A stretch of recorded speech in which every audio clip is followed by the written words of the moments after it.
Hello, welcome back to Cloud Sultan. Bareng gue Wisnu. Dan gue Nat. Dan hari ini kita nggak cuma berdua doang, kita ada orang ketiga, third wheel, Ya, Mr. Lingga. dan ini sesuai dengan janji kita ya, Ya, sebelumnya ya. Oke. Jadi kita kedatangan Lingga di sini ya. Siapa nih Lingga Nino? Ya, siapa ya? Oke, Lingga ini dia adalah data lead kita ya. Jadi timnya dia nih yang biasanya ngurusin masalah data, analitik dan lain-lainnya lah gitu. Lingga, saya hai dulu dong Lingga, buat Sobat Sultan Lingga. Halo Sobat Sultan semua, halo Mas Nat, halo Mas Wisnu. Halo Lingga. Halo Lingga. Semoga sehat selalu. Nah mantep nih. Lingga bakal bahas apa hari ini Lingga? Oke, jadi saya akan membahas tentang ETL proses ya, atau transformasi data menggunakan data flow. Oke, jangan langsung masuk dulu, kita masih opening dulu nih. Oke. Nah, Pak Wisnu, apa secara bisnis yang lagi mau dibahas sama Lingga apa nih sebelum kita masuk ke teknisnya? Kalau aku nggak salah bisnisnya toko kopi ya, ini enggak ya? Ya betul, ini merupakan transaksi di coffee shop. Jadi kita akan mengolah data tersebut hingga nantinya masuk ke BigQuery untuk dianalisa gitu. Oke, mungkin kita datanya nggak besar ya, enggak ya? Datanya di sini karena data masih contoh ya, jadi tidak membutuhkan waktu lama juga untuk prosesnya. Oke. Biar nggak tambah penasaran, kita langsung aja. Langsung aja ya. Lingga, silakan Lingga dengan POC-nya. Oke, teman-teman semua kita mulai ya. Sebelum kita mulai, saya izin pakai jaket terlebih dahulu ya, karena saat ini sedang musim hujan dan cuaca cukup dingin juga. Untuk Sobat Sultan semua, jangan lupa jaga kesehatan juga ya. Halo teman-teman semua, perkenalkan saya Lingga. Di video kali ini saya akan mencoba mendemonstrasikan cara menggunakan data flow. Apa itu data flow? Data flow itu merupakan service atau produk milik Google Cloud Platform atau GCP ya. Nah, si data flow ini biasa digunakan untuk data processing atau data transformation-nya.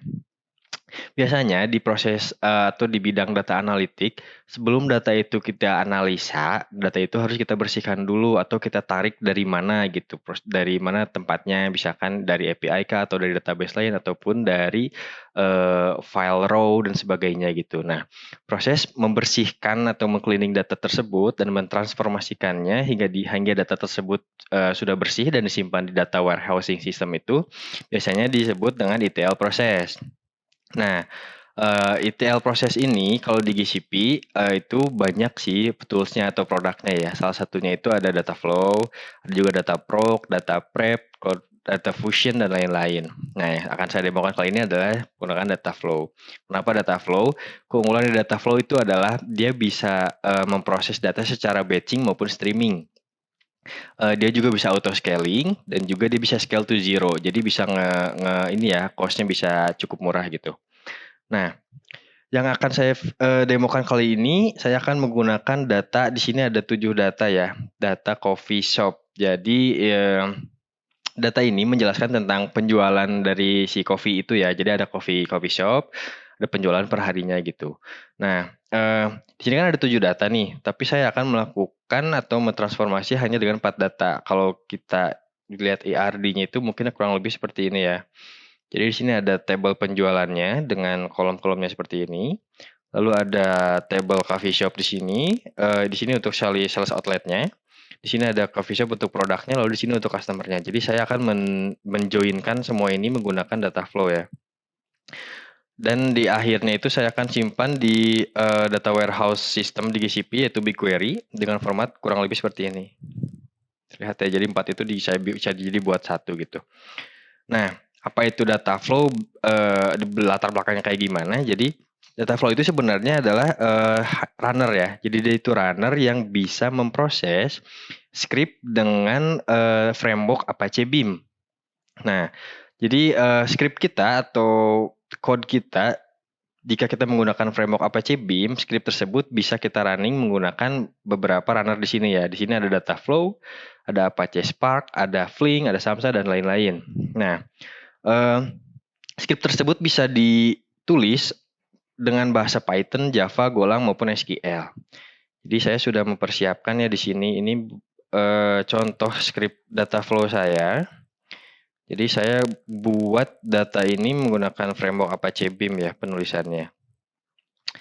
Nah, kita mundur sedikit, back bawah sedikit. Nah, di sini ya.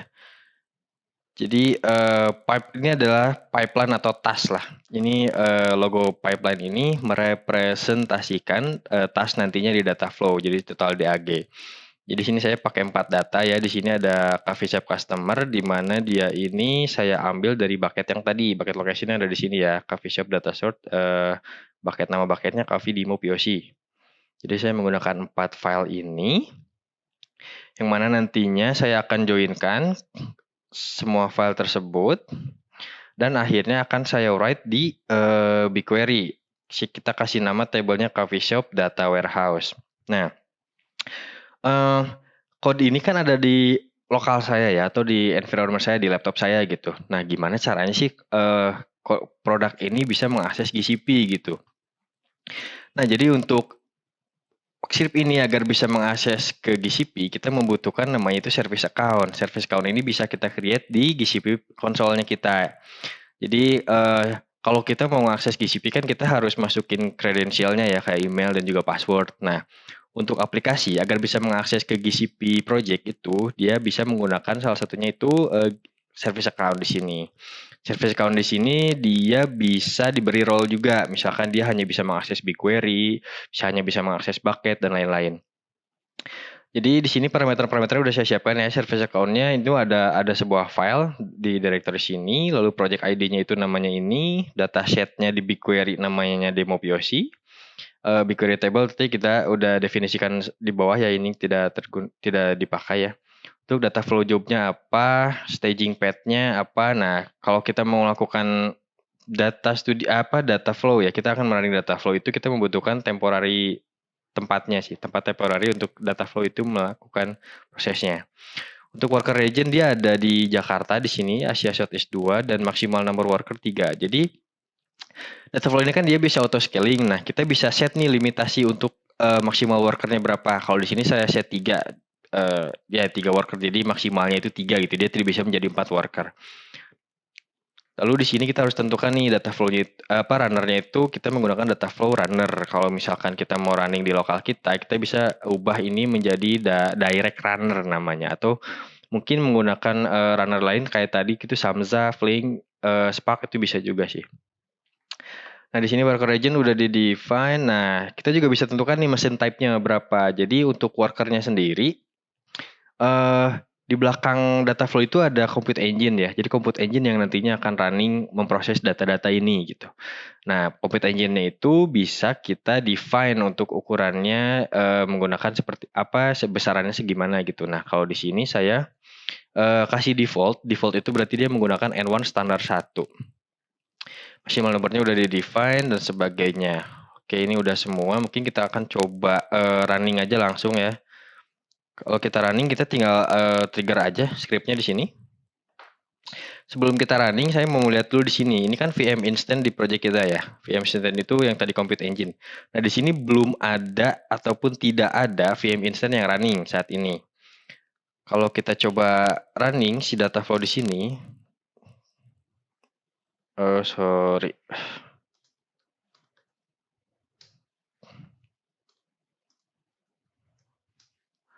Coba running.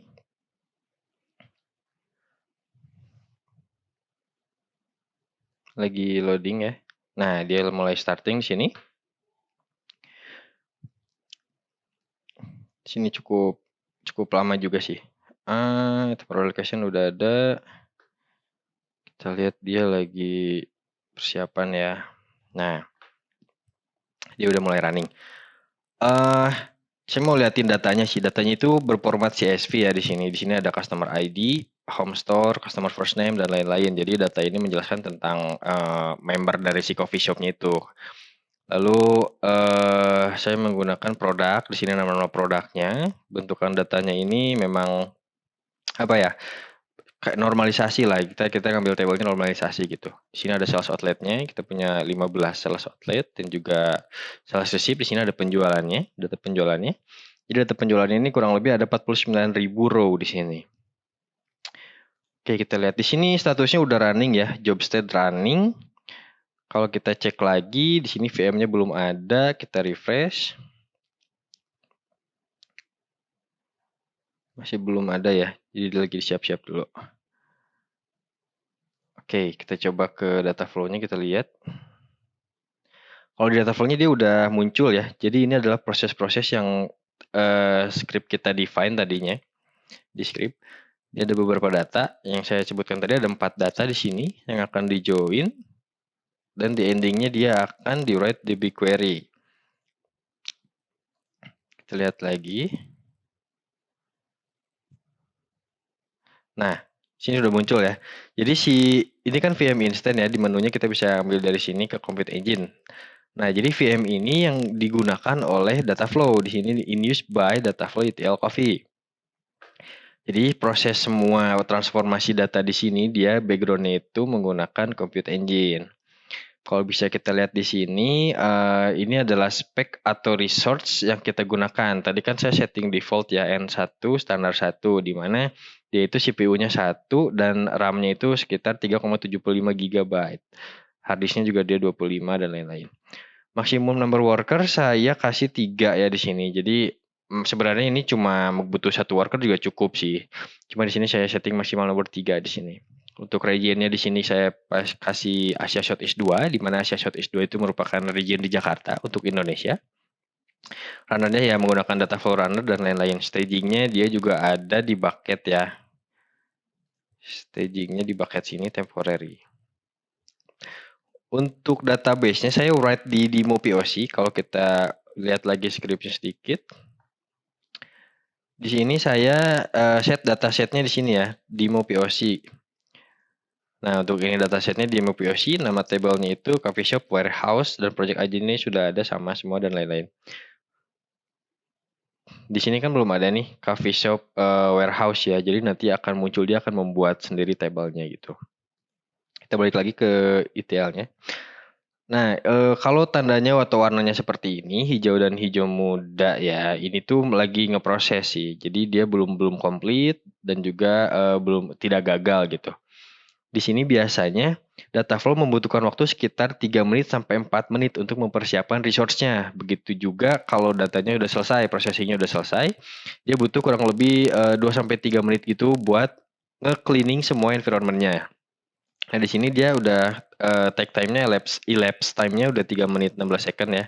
Biasanya dia mau masuk ke 4 menit itu dia baru bisa hijau gitu ngeproses semua.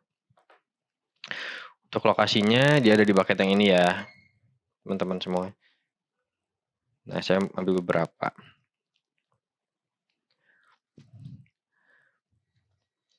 Lalu kita coba tunggu sebentar lagi.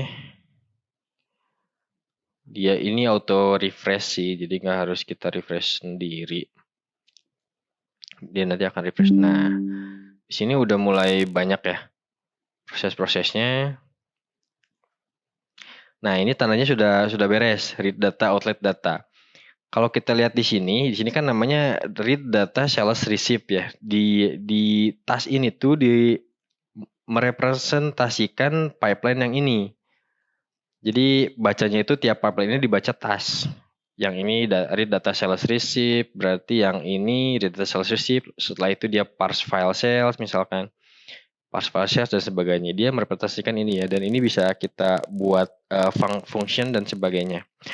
Datanya saya buat menjadi format dictionary, jadi saya melakukan transformasi dengan format dictionary Python, di mana format dictionary Python ini bisa langsung kita gunakan untuk write ke BigQuery.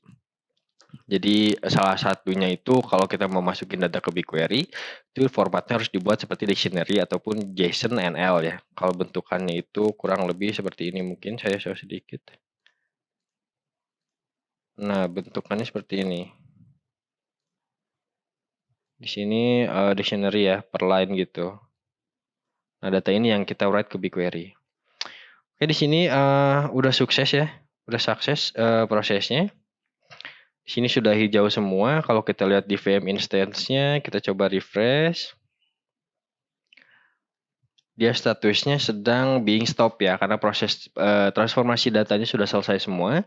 Jadi VM-nya tidak digunakan lagi dan VM ini akan terdelete secara otomatis. Jadi data flow itu bisa, istilahnya itu bisa scaling to zero gitu.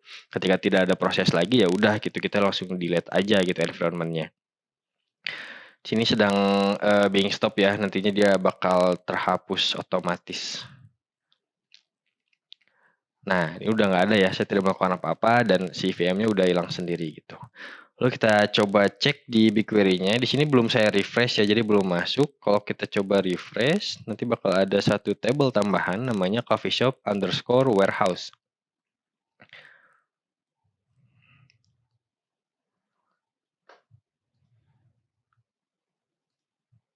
Sorry.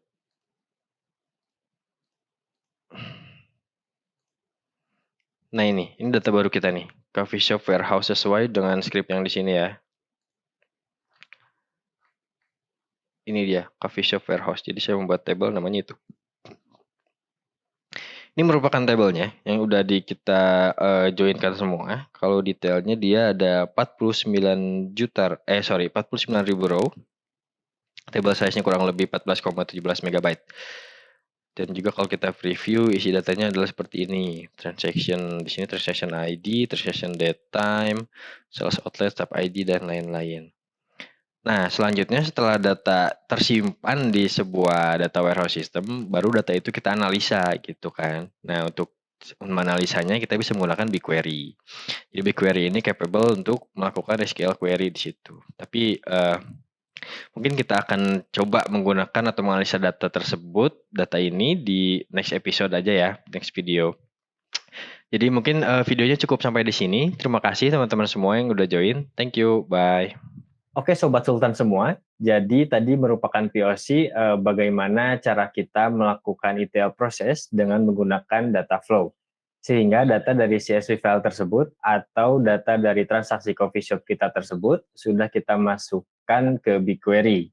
Jadi mungkin di next selanjutnya kita akan coba menganalisa data tersebut di BigQuery langsung. Oke, saya kembalikan ke Wisnu Danat ya. Over to you.